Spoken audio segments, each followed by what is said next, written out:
Bonjour à toutes et à tous, ravi de vous retrouver pour ce JT Breton. Au sommaire de ce jeudi 29 juin, une nouvelle vidéo choc mise en ligne par l'association L214, tournée dans un élevage du Finistère, élevage qui approvisionne la célèbre marque de pâté Enaf.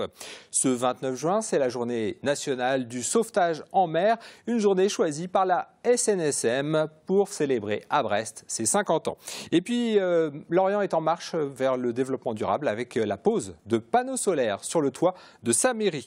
Des espèces végétales bretonnes disparaissent chaque année, un phénomène peu visible mais bien réel. On en parle dans le duplex avec vous, Didier. Oui, bonsoir. Didier, c'est une étude qui a révélé justement cette disparition continue mais bien réelle. Oui, c'est une étude qui a été menée par le Conservatoire botanique de Brest. Donc des scientifiques de ce laboratoire avec 250 bénévoles également qui ont reporté la campagne bretonne. On en parle dans un instant avec vous, Didier. Bienvenue dans ce JT du jeudi 29 juin 2017. Et on commence par cette nouvelle vidéo mise en ligne par l'association L214 qui milite pour la cause animale. Des images tournées dans un élevage du Cap-Sizun en Finistère, un élevage en contrat avec la célèbre marque de pâté Enaf. Des images choc donc, assorties d'un message invitant à ne pas consommer de viande issue de ces élevages industriels. Dans un communiqué, l'entreprise Enaf dénonce les procédés de L214 et rappelle qu'elle passe contrat directement avec les groupements d'éleveurs. Elle n'est donc pas directement en contact avec les éleveurs et responsables du traitement des bêtes. L'entreprise est aussi attaquée sur sa communication. Selon L214, l'image véhiculée du cochon élevé en plein air est une tromperie. La marque Enaf reconnaît que cette communication est ancienne, qu'elle date d'il y a 10 ans et annonce donc un repositionnement marketing sur la qualité de ses produits. Ce jeudi, c'est la journée nationale du sauvetage en mer, une journée choisie par la SNSM de Brest pour fêter ses 50 ans.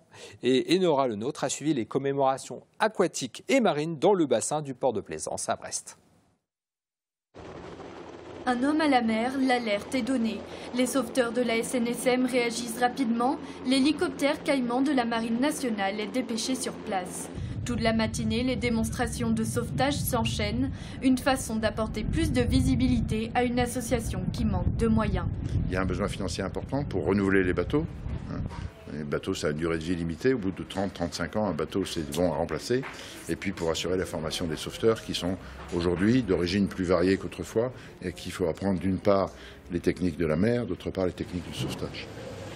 Si la SNSM déploie les grands moyens aujourd'hui, c'est qu'elle recherche des donateurs. L'association est financée à 80% par des dons privés. Son budget annuel s'élève à 30 millions d'euros, un chiffre faible en comparaison des 800 000 bateaux immatriculés en France. 80% des interventions concernent la navigation de plaisance. Le respect de mesures de sécurité permet d'éviter les accidents. On peut toujours porter un vêtement de flottabilité intégré ou un gilet de sauvetage qui vous sauvera la vie, à coup sûr, quand vous tomberez à l'eau. L'autre conseil que je leur donnerais, c'est d'avoir toujours avec elles un téléphone portable ou une radio VHF et de connaître par cœur le numéro de secours qui est le 196. En 2016, la SNSM a secouru 8000 personnes en France. À l'approche de l'été, les plaisanciers sont appelés à la vigilance. On revient sur les permis miniers obtenus dans les Côtes-d'Armor par la société Variscan Mines. Ces derniers jours, des décisions politiques se sont succédées après une manifestation mi-juin en Centre-Bretagne contre ces projets miniers. Le Conseil régional et le département se sont prononcés en faveur de l'abrogation de ces permis. Le gouvernement donne ordre au préfet de les suspendre jusqu'à une prochaine réunion interministérielle. Alors, quelles vont être les suites de l'abandon de ces permis? On écoute Emmanuel Louaille, le membre du collectif présent lors de la réunion à l'Elysée. Il est interviewé par Mathilde Kemener. Ce que nous disait donc monsieur Payon de l'Elysée, en charge de l'environnement, il nous disait qu'en fait aujourd'hui le code minier tel qu'il est conçu, l'État se retrouve à payer une amende du fait simplement de ne pas avoir délivré de permis d'exploration ou d'exploitation. Là, il nous a simplement évoqué le problème de permis d'hydrocarbures, qui aujourd'hui l'État se retrouve à payer des sommes qui se mesurent en millions aujourd'hui, ce qui nous paraît une atteinte extrêmement grave à la démocratie. Mais dans tous les cas, il faut bien comprendre que les conséquences financières de ce genre de permis seront toujours moindres que les risques pris par rapport aux activités actuellement en cours sur le territoire. La nature et l'environnement, on en parle dans un instant dans le duplex.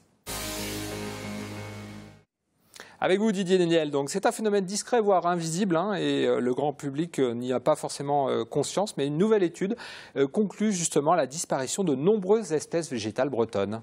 Oui, cette étude a été menée ces dernières années. La dernière grande étude de ce type datait de 1987. Donc l'impulsion a été donnée au niveau national. Il a été demandé à tous les conservatoires de France, il y en a 11, de travailler sur ce sujet. En Bretagne, 250 personnes ont arpenté la campagne pendant de longs mois pour recueillir le maximum de données. Alors quel est le constat justement, Didier ? Le constat est assez alarmant parce que les scientifiques ont établi que 16% des espèces indigènes de la flore bretonne, il y en a 1452, donc 16% de ces espèces avaient disparu.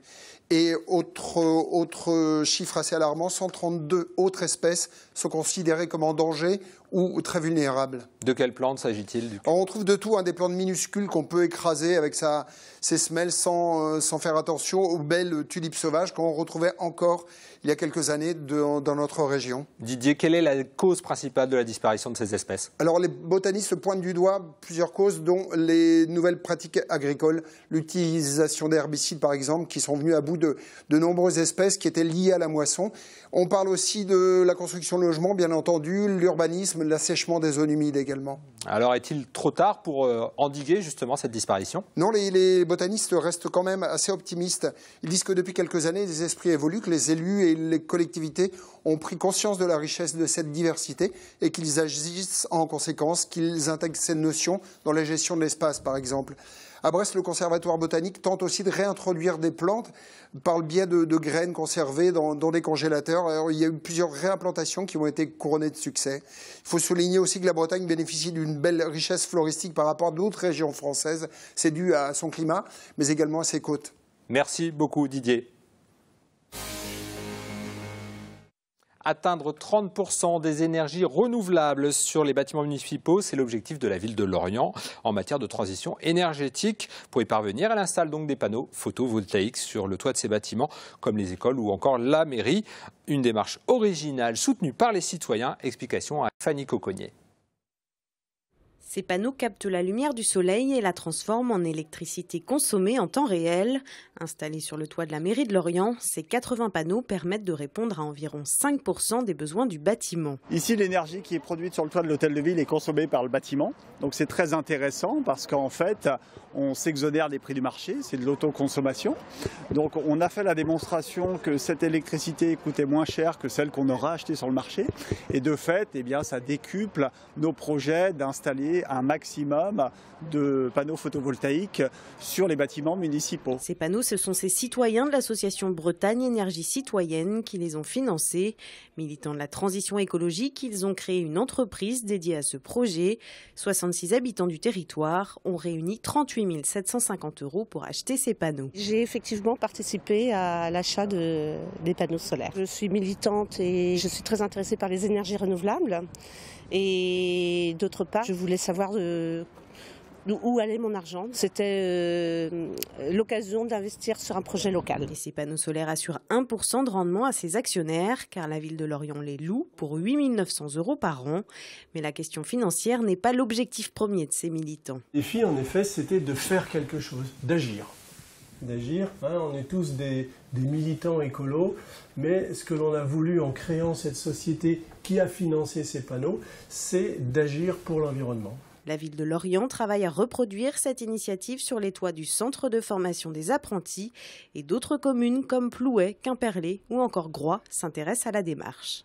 Les élèves du lycée de l'Élorne de Landerneau font rimer nouvelles technologies et découverte du patrimoine. En effet, pour participer au Printemps des poètes, des élèves ont écrit des poèmes, réalisé des dessins et même les BTS ont réalisé des supports en bois. Ainsi, ils ont pu disposer 10 panneaux dans le centre-ville de Landerneau et qui seront exposés pendant 3 mois. Derouel Kefelec a découvert ce dispositif poétique et numérique. Visiter, scanner, écouter, c'est comme ça qu'a été construit le sentier poétique de Landerneau. Ce projet mené par plusieurs classes du lycée de l'Elorn est une balade historique dans le centre-ville. Mais munissez-vous de votre téléphone portable. Donc on va sur l'application Enigma. Ensuite on met l'appareil photo en face du QR code. Après on clique sur Go Online. Et c'est parti. À chaque scan, une vidéo se lance, avec en fond sonore un poème. Ce sentier poétique a été créé avec l'aide de BTS Bois pour les supports, des classes d'art plastique pour les dessins et des secondes pour les poèmes. Moi, du coup, c'était sur l'église Saint-Oarnon. Du coup, je parle de l'architecture, des sensations, des odeurs des lieux, tout ça. Et ensuite, on apprend à faire un poème. Et aussi à mieux parler à l'oral, mieux s'exprimer et mettre de l'intonation. Une initiative qui apporte donc beaucoup aux élèves, mais également à la ville qui y voit une nouvelle manière de visiter Landerneau. C'est une manière innovante, une manière différente de découvrir le patrimoine. Il y a du son, il y a de l'image, donc je pense que ça va attirer les familles, mais ça va attirer aussi peut-être des jeunes qui... Les 10 panneaux installés dans le centre-ville resteront pendant 3 mois. L'école et la mairie comptent sur l'exposition Picasso pour amener quelques visiteurs à découvrir Landerneau sous une nouvelle facette. Et tout de suite, on retrouve le Tour de Bretagne qui commence à l'île de Groix. C'est samedi le grand jour pour les fumaisons de l'île de Groix qui ouvrent leurs portes après 20 ans de disparition de l'activité sur l'île. Approvisionnées par les pêcheurs locaux, elles fumeront des poissons de saison et des moules directement sur le quai de Portudie.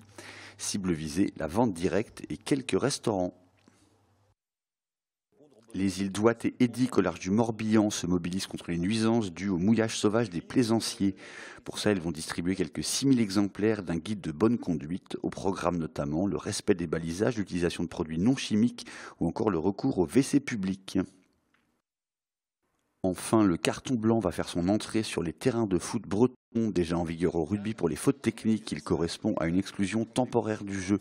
Il devrait être sorti à partir de la rentrée prochaine pour toute contestation un peu trop véhémente d'une décision arbitrale. Les Marco Verratti des lendemains de fête sont prévenus.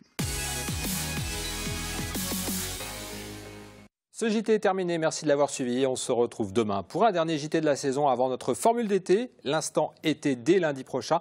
Et vous pouvez toujours nous retrouver sur tbo.bzh.